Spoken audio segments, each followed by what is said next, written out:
GDA के संपत्ति आवंटियों को अब संपत्ति से जुड़ी समस्याओं का समाधान करने हेतु गाजियाबाद विकास प्राधिकरण के दफ्तर के चक्कर नहीं लगाने पड़ेंगे। जीडीए उपाध्यक्ष अतुल वत्स ने पहल पोर्टल की शुरुआत कर ऑनलाइन मोड से ही संपत्तियों से जुड़ा विवरण संपत्ति मालिक को मिल सकेगा।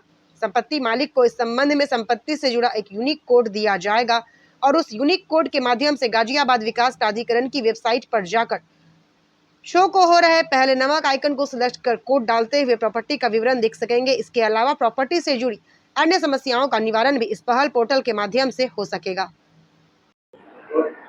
पहल पोर्टल की शुरुआत की गई है, क्या कुछ है ये पहल और किस तरीके से आवंटियों को सीधा फायदा मिलता हुआ नजर आए? देखिए, पहल हमारे यहाँ पे सबसे पहले तो पहल जो है वो public access for housing and property allotment login है। पहल जो है सभी संपत्ति से जुड़ी जितनी भी समस्याएं हैं उसका एक सीधा समाधान है केवल एक पोर्टल के माध्यम से। जैसे कुछ काम हमारे यहाँ पर जब प्रॉपर्टी से रिलेटेड होते थे वो पहले पत्रावलियों के माध्यम से होते थे।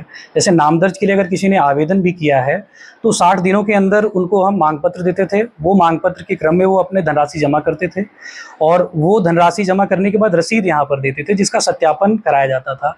तो इसमें लगभग कम से कम नहीं तो 3 से 4 महीने का समय बीत जाता था।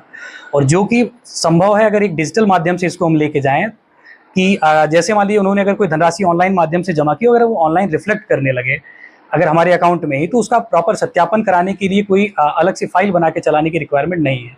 इसी क्रम में माननीय उपाध्यक्ष जी ने उन्होंने सोचा कि क्यों ना इन सारी चीज़ों का एक पोर्टल के माध्यम से इसका समाधान किया जाए। तो अब इस पोर्टल के माध्यम से आवंटी को चाहे उसको नो ड्यू सर्टिफिकेट डाउनलोड करना हो वो उस ऑनलाइन डाउनलोड कर सकता है, चाहे उसको अपना म्यूटेशन कराना हो वो डायरेक्ट इसी पोर्टल के माध्यम से करा सकता है। वो जो धनराशि जो डिमांड भी ऑटोमेटिक जो जनरेट होगी वो भी ऑनलाइन माध्यम से उनके पास रिफ्लेक्ट होना शुरू हो जाएगी।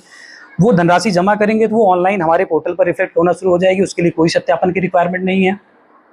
तीसरा ये ऑटोमेटिक रीशेड्यूलिंग हमारे यहाँ बहुत बड़ा चैलेंज था। जैसे ऑटोमेटिक अगर किसी के पास ज़्यादा धनराशि है और वो एक बार में जमा करना चाहता है तो ऑटोमेटिक रीशेड्यूलिंग करने में वो फाइल जब तक उपाध्यक्ष महोदय से स्वीकृत नहीं हो जाती तब तक ऑटोमेटिक रीशेड्यूलिंग नहीं होता था, जो कि एक टीडियस प्रोसेस था। अब इस पोर्टल के माध्यम से अगर किसी के पास ज़्यादा अगर धनराशि है और वो एक बार में जमा करना चाहता है, ज़्यादा अमाउंट जमा करना चाहता है, तो वो उसका जो शेड्यूल है, पेमेंट का जो शेड्यूल है वो ऑटोमेटिक ही उसका रीशेड्यूल हो जाएगा। उसके लिए किसी पत्रावली की, किसी के सैंक्शन की रिक्वायरमेंट नहीं है।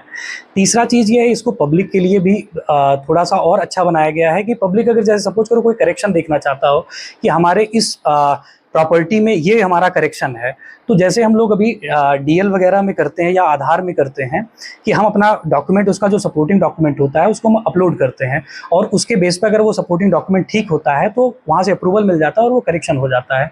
तो वो करेक्शन, इस तरीके का जो करेक्शन है वो भी आवंटी अपने माध्यम से उसको प्रपोज कर सकता है इस पोर्टल के माध्यम से। तीसरा ये है कि जैसे सपोज करो कि किसी को रजिस्ट्री करनी है, रजिस्ट्री कराने के लिए सबसे पहले उसको भटकना पड़ता था प्राधिकरण में, फिर वो प्राधिकरण से एक डेट मिलती थी, उस डेट को वो तहसील में जाता था। अब तहसील में जाने के बाद भी हो सकता है उस दिन कोई ऐसा चीज़ हो जाए कि हमारे यहाँ पे क्लर्क नहीं है, या कभी ऐसा हो जाता है कि वो टाइमिंग मैच नहीं करती है, आवंटी को टाइमिंग नहीं मैच हो पाई, तो इसमें बड़ी दिक्कतें आती थी। अब क्या है, जैसे हम लोग डीएल या फिर पासपोर्ट वगैरह के लिए हम लोग ऑनलाइन उसका स्लॉट बुक करते हैं, उस तरीके की फैसिलिटी इस पोर्टल पर भी रखी गई है। आपको अगर रजिस्ट्री करानी है तो आप इस पोर्टल पर सबसे पहले स्लॉट बुक कर लें।